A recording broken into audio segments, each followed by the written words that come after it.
लूटल कौगे छौरी सैया वाला चीजबा मैहर में लूटल कौगे छौरी शादी के गलही ससुर वाला कौगे छौरी शादी के गलही ससुर वाला कौगे छौरी सैया वाला चीजबा मैहर में लूटल कौगे छौरी सैया वाला चीजबा मैहर में लूटल कौगे छौरी गणपति रिकॉर्डिंग स्टूडियो भवानीपुर।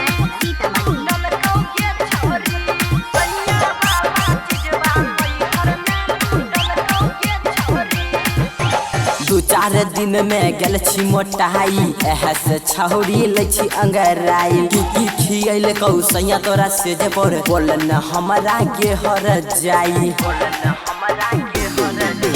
दू चार दिन में गल छी मोटाई एह से छौरी ले छी अंगराई की खियल कौ सैया तोरा से जे पर बोलन हमरा के हर जाई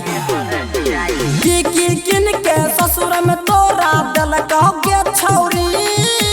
की किन के ससुर में तोरा दल कौगे छौरी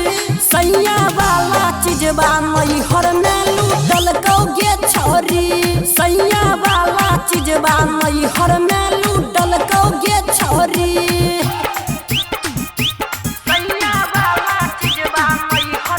गणपति रिकॉर्डिंग स्टूडियो भवानीपुर।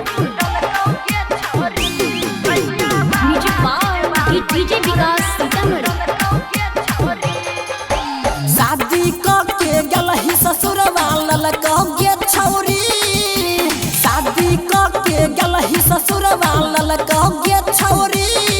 सैया वाला चीजबा मैहर में लूटल कौगे छौरी सैया वाला चीजबा मैहर में लूटल कौगे छौरी शादी के गलही ससुर वाला कौगे छौरी शादी के गलही ससुर वाला कौगे छौरी सैया वाला चीजबा मैहर में लूटल कौगे छौरी सैया वाला चीजबा मैहर में लूटल कौगे छौरी